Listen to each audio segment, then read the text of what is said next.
Learn the most advanced recruiting techniques. Land the most desirable talent. Launch your company towards massive success. This is the Higher Power Radio Show with Rick Girard. All right, today we are talking about shortcutting your hiring process because you need to make a hire. Here's the scenario. Have you ever looked at a resume and thought, this person's perfect? Only to find out after you made the hire that the person's a total mismatch to your organization. It's a disastrous hire. Well, I know I have. Maybe my guest has. I'm not sure. But this is the result of, as my guest Kevin Castle is going to say today, is called shopping hungry for the hire.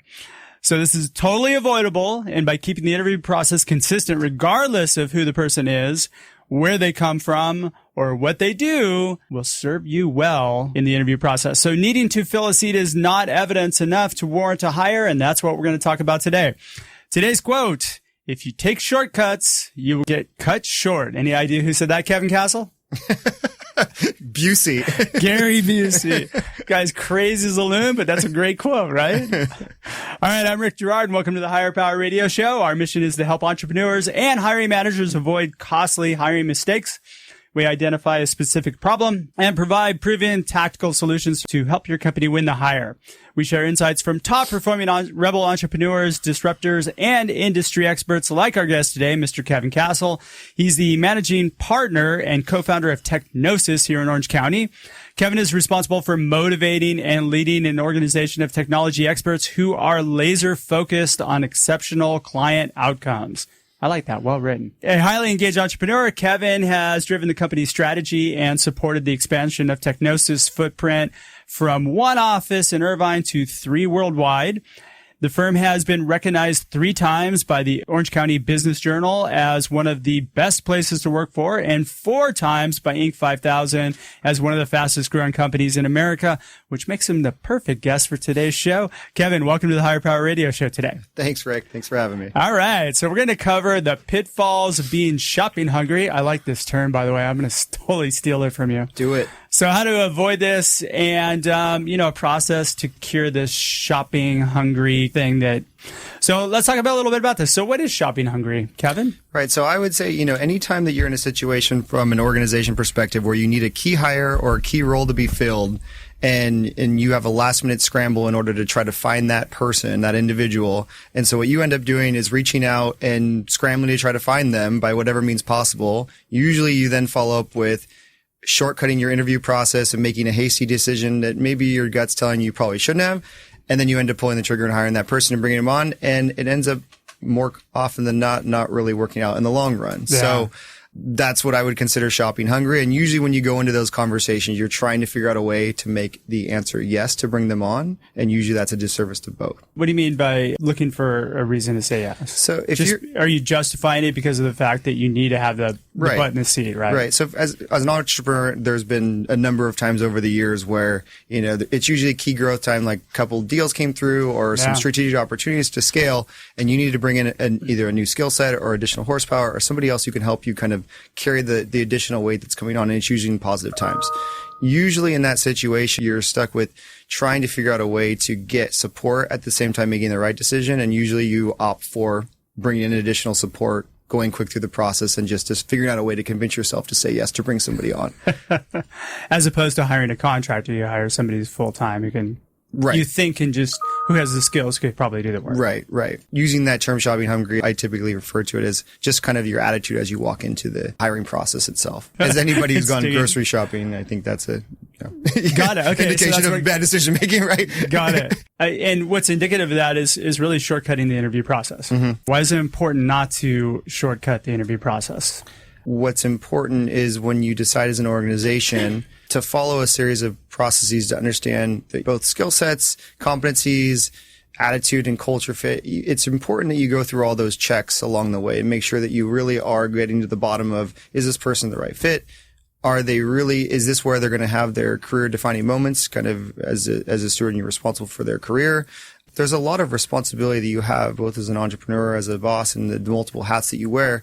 And it's important you follow that process, right? If you're trying to define the process on the fly of justifying, bringing somebody on or not, and it's kind of ad hoc and not well defined, you can twist the process in a way to make a haste decision, right? And so following the process is critical. I find that this happens a lot with companies that get a tranche of like some sort of investment where all of a sudden I've got some money and I can pay for somebody. Mm-hmm. And especially if it's a non-technical founder and they need somebody to build their product. I've ran into a lot of entrepreneurs that are non-technical founders who hired somebody and they all have the same story. Right. Well, I thought the person had the skills. They were really good, but then they couldn't get the product done. Right. Have you seen that? Oh, of course. I mean, it's hard because as an entrepreneur, you come into starting a business, you carry in the passion of what you know, and then you start to drift away from the closeness to the skill sets that you had before as your organization scales. And so as you start to hire into different companies that may not be your area of strength, you do take somewhat of a gamble, right? And I think that's why it's important to build a network of trusted advisors in those different areas of discipline, because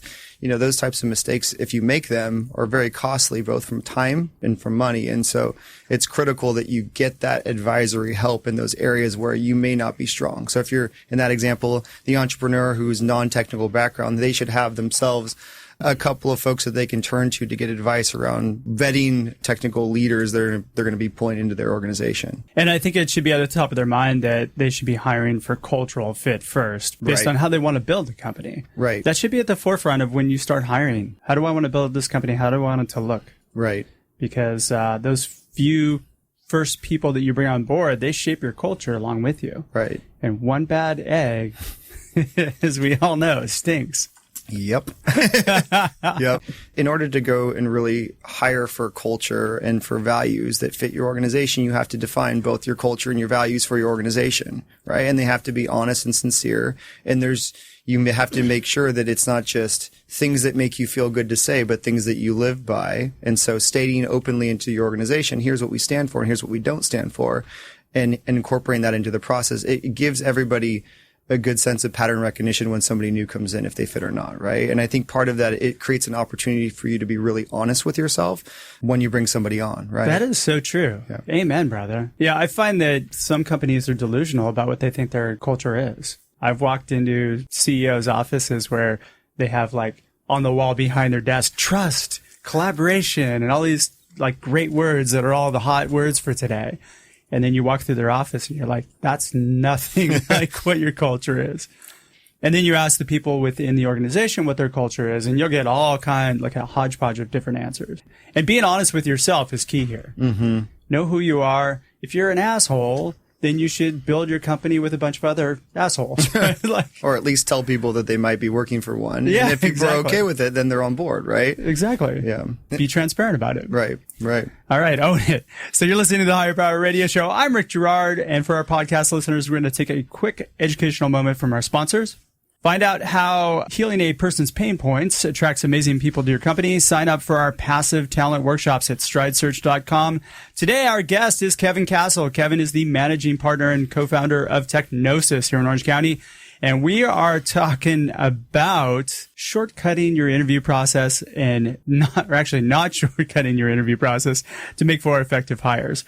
So how do we solve this problem, Kevin? I mean, if, I'm an entrepreneur and I'm starting up a company, like what's the key things that you would say, hey, don't do this? Right, right. Well, I mean, I think for most people who've built businesses, their first handful or dozen hires that they have are usually people that they either know closely, have worked with directly, or have had prior relationships who can vouch for them deeply, right? So I think that's usually the genesis of that early core team where you have a certain bedrock of trust just because they were already within your network, usually very close, right? God, what if you don't have that network though? Go find one. Then you have to go build one, right? Yeah. So advice I was given probably 4 years ago was just to consistently spend 5 to 10% of your week networking with people, kind of passively recruiting for key roles that you see either in the next several quarters or the next year, and just start spending time meeting with folks. I mean, I have done this off and on over the last couple of years. And whenever I'm in a situation where I'm hiring for a certain new role, especially if it's a new discipline, it has become critical to make sure that I've spent that time doing so. I'll just do cold outreach on LinkedIn and just connect with new people. I tend to like just going and talking to people. There's a lot of side benefits in getting to understand and learn more about talking to people today. That's just crazy. Yeah, old school. Like where does somebody go? Like where do you go to network with people? I mean, I spend a lot of time at events, local events here in Orange County. Spend a lot of time just doing outreach, honestly, cold on LinkedIn and just connecting with people, right? So what I try to do is just make sure to have the time to sit down and grab a coffee or have lunch. And I try to fill most of my week with a couple of meetings like that where I'm getting to know people. And really all I'm looking for is to get to know them. What do they stand for? What do they want to do? What is their career map to? And is there a potential fit for us? And if there's not, I'm not trying to force it. I'm just trying to get to know them. And usually in the process, I end up learning a ton. I get a perspective on the market that you really wouldn't have done in a non-organic way. So you pick up lots of new ideas and strategies and knowledge that's in the market that traditionally would be very difficult to come by. So, I mean, the upside is you get a chance to meet these people. And when you have the time that you need to pull in somebody and make the hire, you have a couple of people you can reach out to see if they were interested to make the jump.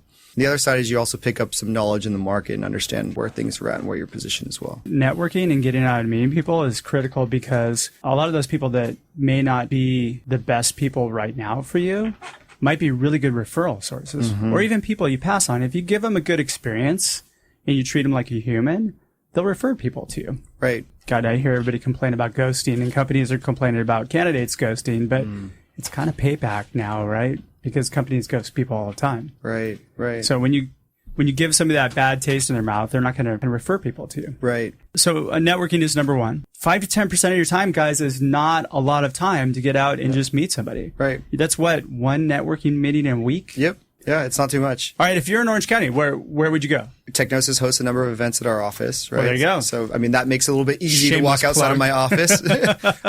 But, there's also the ENP events. There's a lot of events at the Cove here at UCI. We sponsor a lot of UCI events as well. And just staying in that network. And so I think part of it is being okay to ask for referrals when you have people in network that you want to meet with somebody. So I tend to do that quite a bit. Perfect. What's the second piece?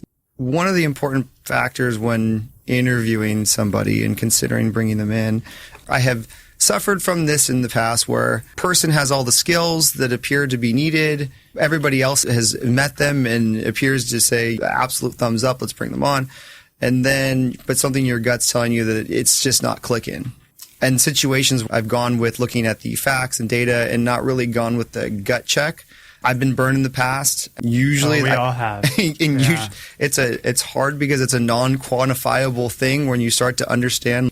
I just don't get a good feeling or a good vibe that typically doesn't make itself discernible to understand what is the issue. But honestly, every time that I have not trusted my gut and pulled in a hire, it typically hasn't worked out well.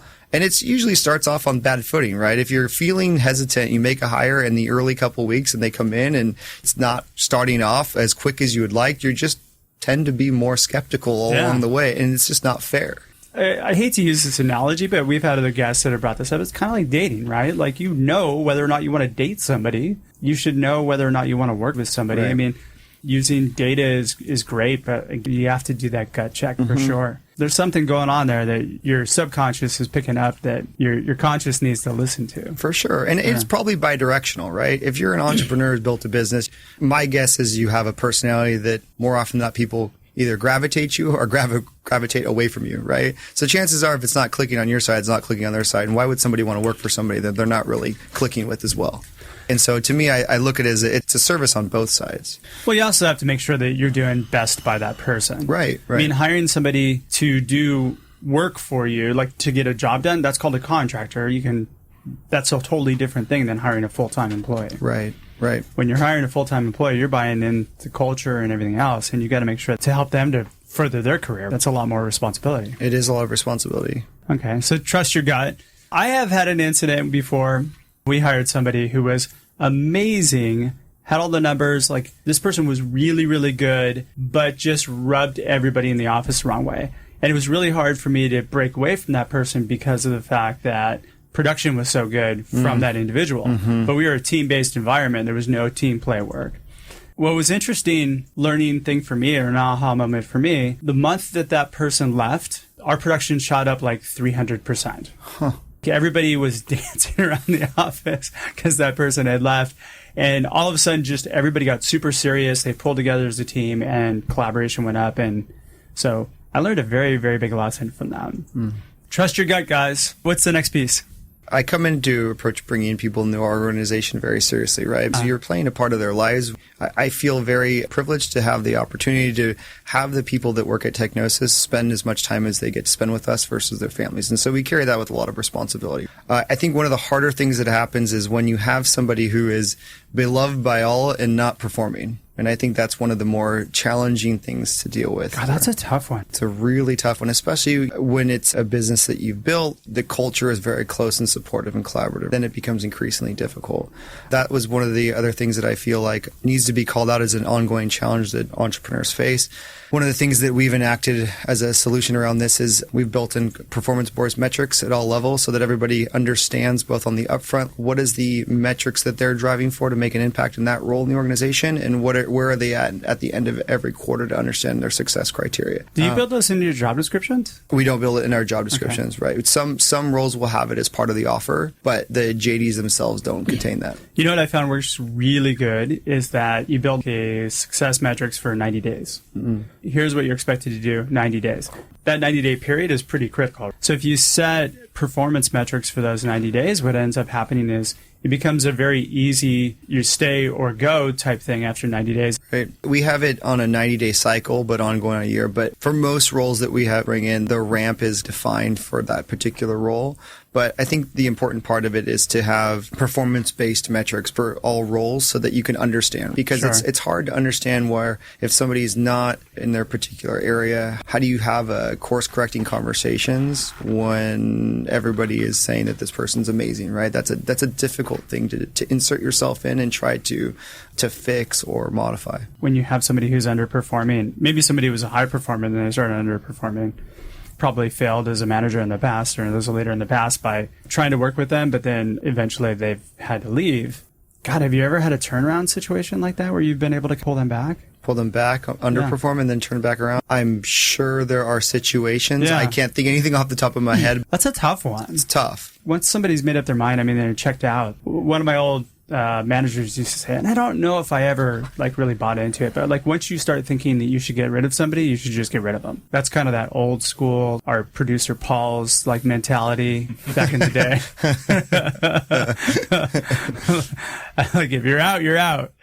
So just made me think, oh gosh, I don't know if I've ever had a turnaround that's been successful, but I've tried. Yeah. We're getting close to the end here. Let's talk about what would you say would be 3 takeaways that you would want to give our audience that would help them in driving their prowess ahead and getting them out of shopping hungry mode? Sure.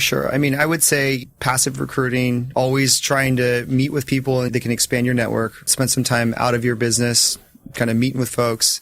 Get to know them in a genuine fashion so that you really understand what they're interested in and what they're not interested in. I would clearly define your culture, make sure that it's honest and true and that it's not just words on a poster, that it's actually a goal for you to live by. That and is to seriously, get measured by. that is so important. If you don't know who you are, how are you going to be able to hire people? Right. And good and bad, right? And then so I think to the other part is the gut, on the gut side of it, that is really knowing who do you typically work well with if they're reporting directly into you and being honest with them as well. And so if your gut's telling you that this may not be the right fit, I would listen to that, although it's hard to quantify. It's an important aspect of the process. Yeah.